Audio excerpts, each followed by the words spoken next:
Hello and welcome to our webinar this morning. Thank you for joining us. We're excited to spend some time with you this morning talking about data and how to scale data with integrity. We are finding at RoboBuy we're having an increasing number of conversations with large organisations about how to manage their master data, and we're looking forward to sharing that with you today. I am Katrina Youdale. I'm the head of marketing for RoboBuy. Before we get started this morning, a little bit of housekeeping. We are recording this session and we'll be sharing it with you. We'll also be sharing this slide deck at the end of the session today. We will be having hosting Q&A at the end of the session, so please hold on to some of those questions. And any questions that we don't get to, we really welcome you guys to reach out to us as we go through the deck. You'll see where I'll share the contact details of our speakers today. So let's jump in. Introducing our speakers today. Thanks for joining us, Simon. We have Simon Ellis with us, who's our Chief Sales Officer. He comes to us with over 20 years making experience, and I feel, Simon, the more we do these and the more we talk, the bigger that number gets, but we keep it at a very polite over 20 years. He's still working, he continues to work tirelessly with MasterCard and global banks to push the boundaries of B2B payment strategy and innovation. We also have Dave Curtis, who also fits into the polite over 20 year bucket, who is our Chief Technology Officer, and he's been consistently working with the C-suite for a very long time, looking for opportunities to leverage innovative technology to drive results and to help businesses move forward. And then RoboBuy, I'm not sure how many of our audience today know about RoboBuy. We are, again, the numbers keep increasing. We're at the tipping point of turning 8. We're a global fintech. We're a startup to scale up. We work with, as I've said, MasterCard and global banks and global organisations, the likes of Coca-Cola, and we work in the areas of manufacturing, retail, health, government, utilities. We work across a wide range of industry verticals to help them manage their data, but also bring visibility across their spend, their risk, and also compliance. So just jumping into the next slide, please, AJ. So I'm not going to go through this in detail with you today. As I said, we'll send through the slide deck. You didn't sign up to hear from me today. I think you get a lot more value from both Simon and DC. So at this point, I'm going to hand over to you, Simon. Thanks for joining us this morning. Thanks, Kat. And, if I can quote Jim Carrey from The Truman Show, depending on where everyone is, sort of good morning, good afternoon, good evening, and good night. Thank you ever so much for joining us on this session today. As Kat mentioned, we're here to talk about the data challenge. If we can move to the next screen. As you can see, the volume of data that is being generated by organizations is increasing exponentially. There is significant hype around AI at the moment, and I'm sure a lot of you have either been on webinars like this, have had vendors call you up, spruiking the benefits of AI. And I think before we delve into the challenges and the opportunities presented by AI, it's worth considering the digital context in which procurement teams and other wider teams are currently operating. We've seen a number of surveys recently where the data suggests that there's still significant scope for greater digitization in procurement. And much of the current digital investment is focused on activities for which teams already have dedicated tools. We're seeing now that, the top priority for investment for a lot of these large organizations, and the top of that priority was spend analysis, of which of these surveys, around about 68% of these respondents already have a dedicated digital solution. And a further 30% already have an improvised internal tool to help deal with that spend analysis and spend process. This leads us to the next challenge that we're seeing, and that is your data ready for AI? Without being rude and obnoxious, sometimes within the office, we think AI stands for another idiot, because there are so many people out there talking about AI, but really have very, very little understanding of what are the actual significant business benefits that come from this tool. Now, I'm not going to talk for very long today about this, but what I really wanted to get across and sort of hopefully lead into some of those conversations that David will be having with you today are the conversations that we're having with our customers right now is all of their spend and analytics tools based on, data lakes that they've created, either using external or even internal solutions, are still struggling to classify, cleanse, interrogate, and interpret the data because the data itself is so bad. Without stealing David's thunder, we have a saying which is, for every $1 spent on AI, you need to be spending $5 on data quality. If we can just move to the next slide for me, please. And I think this is becoming really, really relevant now across organizations. The conversations that we're having from our customers is less about the insights around, cost out, cost reduction opportunities, vendor rationalization, material price variance, working capital insights. Most of our customers are laser focused on data maturity and data quality, because the weakest link in the chain, unfortunately, is still us humans when it comes to inputting the data into your core system. And if you don't have a data governance, data framework in place, then you are going to consistently be capturing poor levels of data. So therefore, what does this actually mean? What it actually means is, if we think about the quality of data, spend classification tools, things like that, use machine learning technology to process spend transactions and generate these category predictions.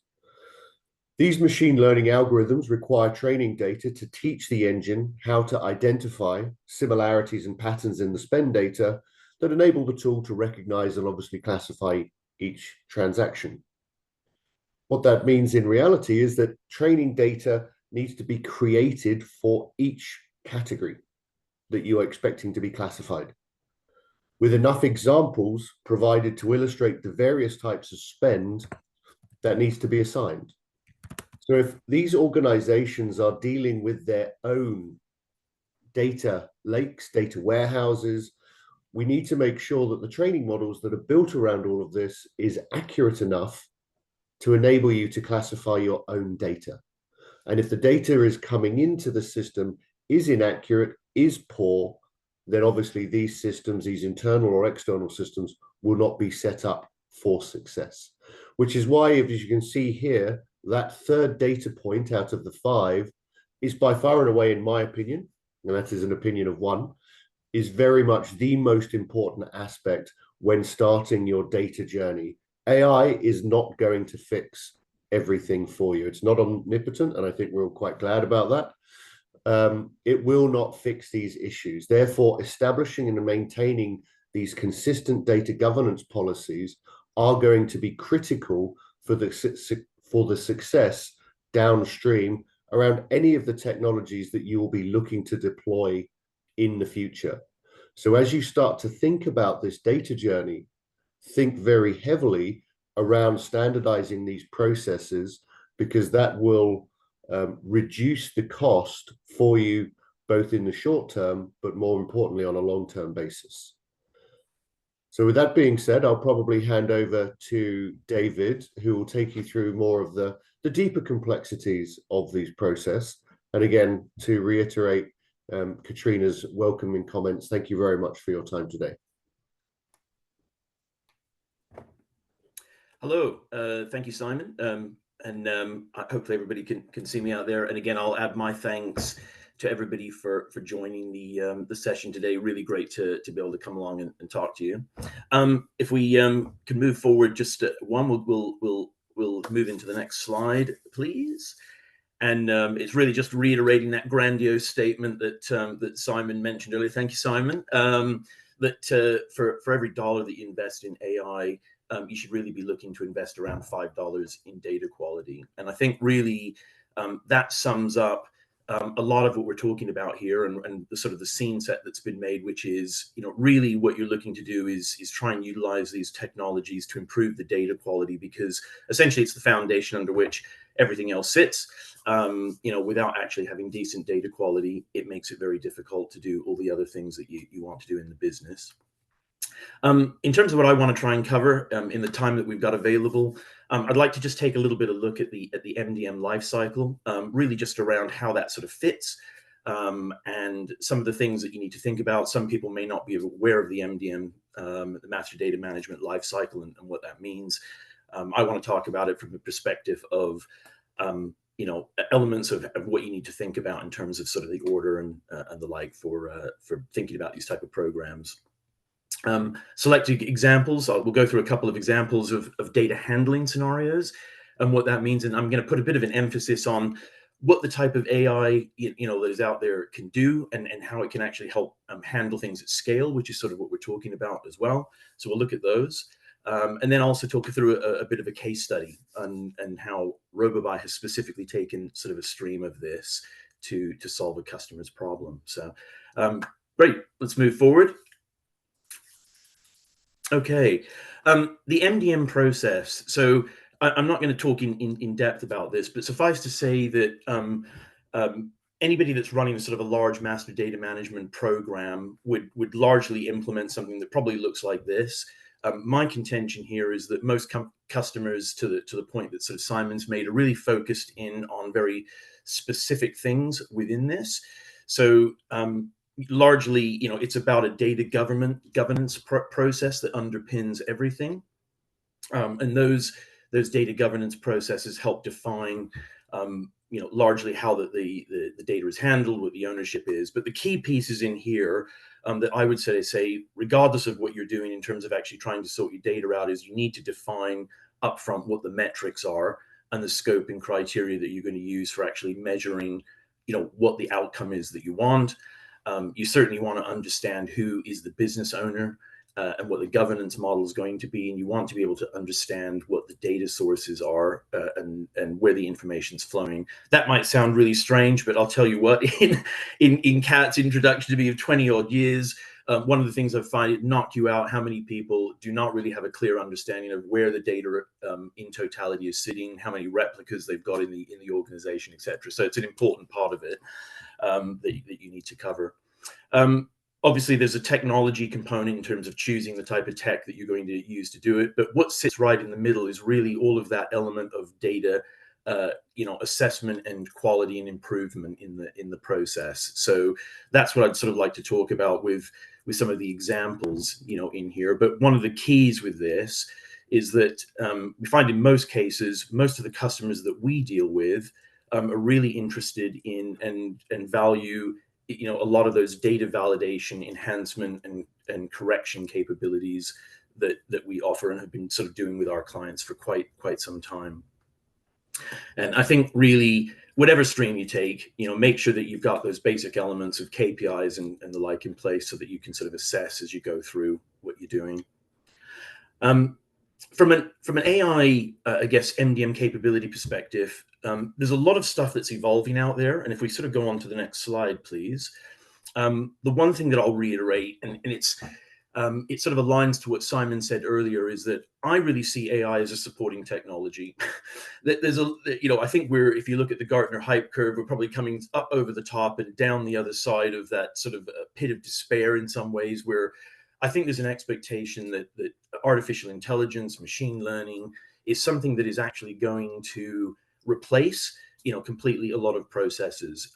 It certainly isn't. I think today there are some very specific use cases where it fits well, but one of the things with actually working with AI and ML, and something that we've experienced over the 7-8 years of working with the technology, is that it has to be constantly refined and managed, as part of a process. And there's nothing that's particularly changed in that respect here, in that, there's things that are emerging, particularly with large language models and the like that I'll talk about, but largely it is a supporting technology. And I think if you're actually going to start looking in this space, you need to think of it with that sort of mindset.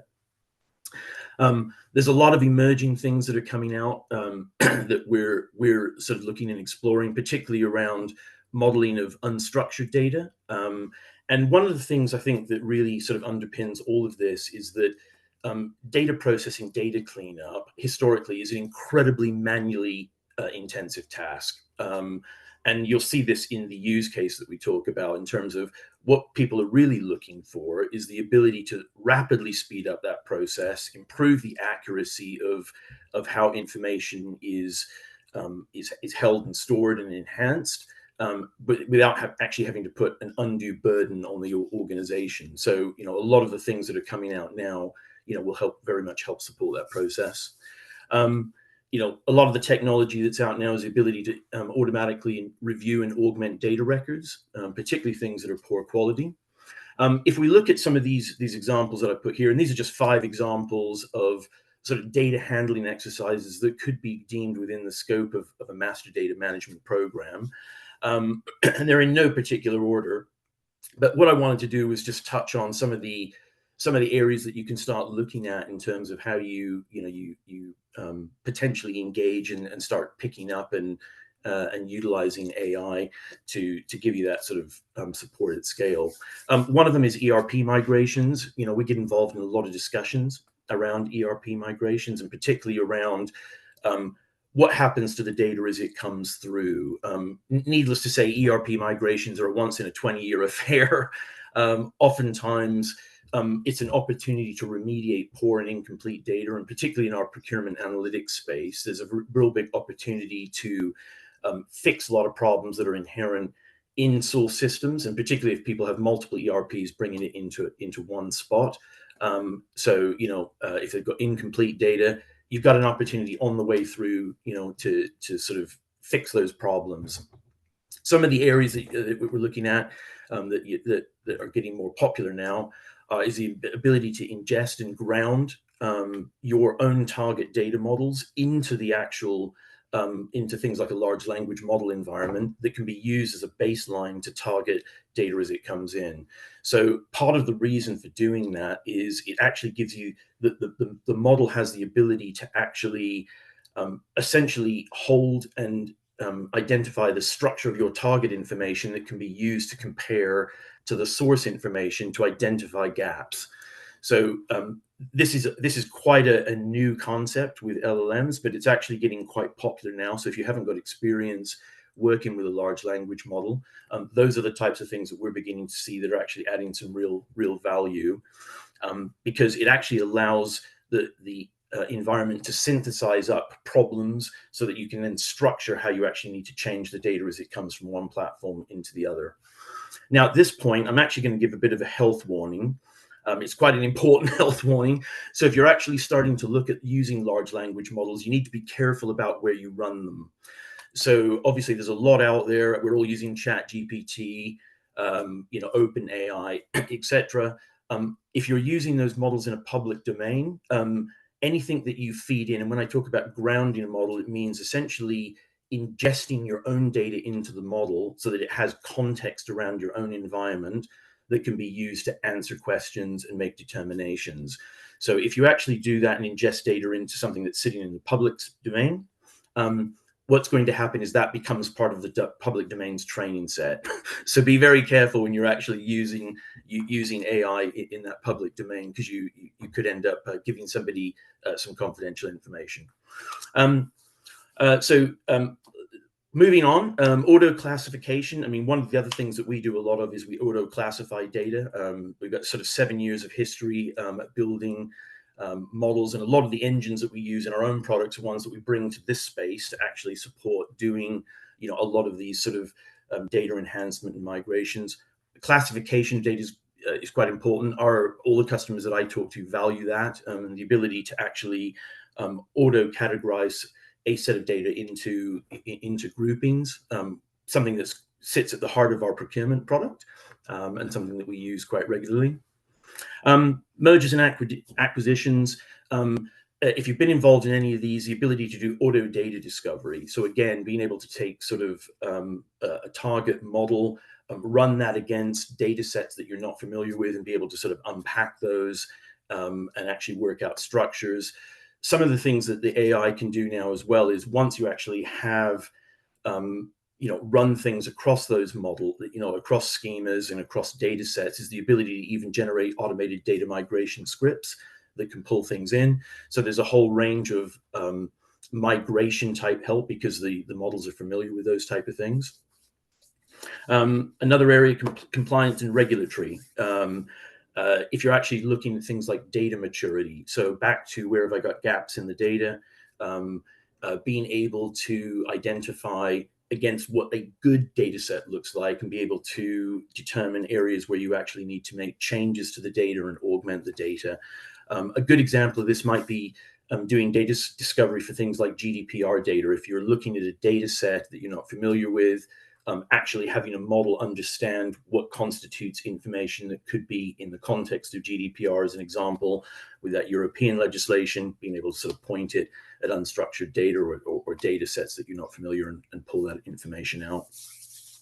And then I guess the last two, just quickly, master record accuracy, data quality. An area that we deal with quite a bit is actually being able to help people augment and fix data. So to that point around the data quality is what matters. A lot of the customers that come to us, and particularly just with people onboarding into our own product set, we spend a lot of time working with them and using these tools to actually do things like rules-based data validation, and actually utilizing large language models and other techniques to actually help enhance data records, which is really what the case study is about. So if we actually move on to the case study, please.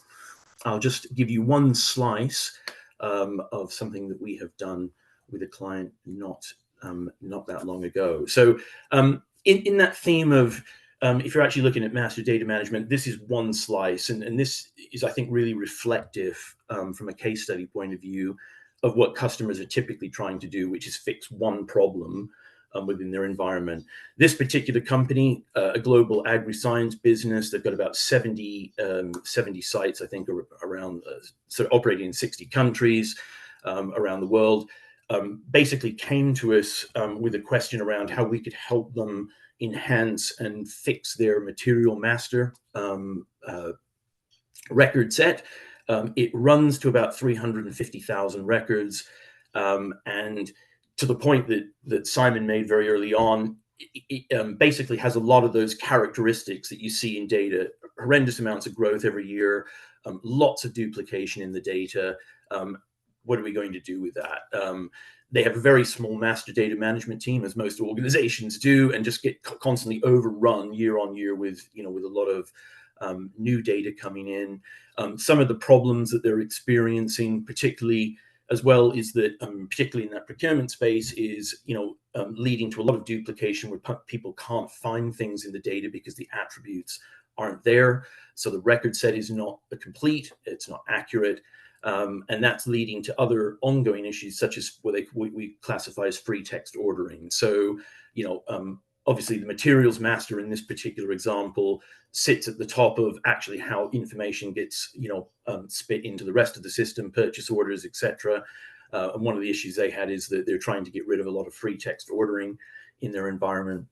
So they approached us with those challenges, and basically set some success criteria for this. They wanted the ability to sort out and augment and improve that data without adding a significant burden to the organization. So, obviously with a small team, what they were trying to see from us is, how good are you folks at actually sort of being able to, take these example data sets and actually give us back a very enhanced record, and doing that in a very automated way. one of the things that they also wanted to do, and it was really in two steps, I guess. One, the first bit was around how we actually clean up and manage the initial data set that we were given, and then the other was really around that process of validation and also sort of ongoing maintenance. So it was really sort of a two-pronged attack, where the first bit was, what we'd really like to do is replace our current master with a very clean data set. And then once we've got that data set in place, make sure that we've got the processes there to actually allow people to more easily find things, and actually manage and validate information as it comes through. So in this particular instance, what we were able to do was work with the customer. We went through a number of cycles at looking at the nature of the particular data issues that they had, and through working with them, Robobuy came up with an augmented AI approach that involved the use of large language models and some targeted workflow and web scraping that allowed us to go out, and obviously this is very sort of pharmaceutical heavy data, look at specific data sets, both internally and externally, to grab that information, pull it in, augment the record. In advance of that, we actually went through and used a lot of our existing technology to deduplify. We found in this particular example, approximately 20-30% of the data was duplicated. So just by running through that process, we're able to actually sort of remove a lot of that duplication out of the environment and actually give them back. And in the end, it was quite successful.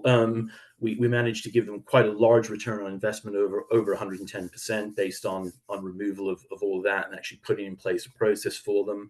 And the actual level of accuracy that we were able to get through the processes that we helped build with them using some of our existing and some of these new technology approaches was about a 95% enrichment level, through an automated approach, which they were really quite pleased with. So just one small piece, but gives you a bit of insight into the way that Robobuy can sort of work with customers to actually go through and solve some of these specific problems. So I'll stop there, and I've talked for a bit. I'm sure there could be some other questions at the end. It gives people a chance to brew for a few minutes. So.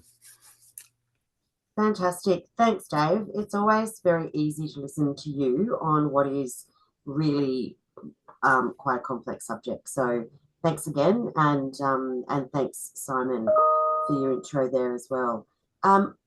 Just opening up now to, I am conscious of time, and we're sort of right on our time today.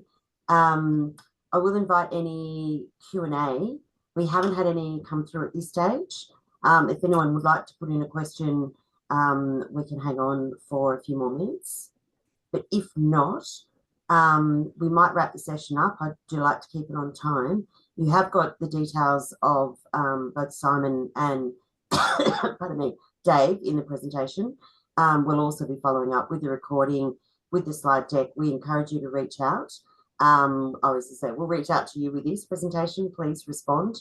Also, you'll find all three of us and Robobuy on LinkedIn. So we really encourage you to reach out, open for conversations, one-on-ones, and any basic questions that come as a result. But I'll finish the session by saying thank you again for your time today, both Simon and DC, and of course the whole audience who've joined us. Thanks, guys. Thank you.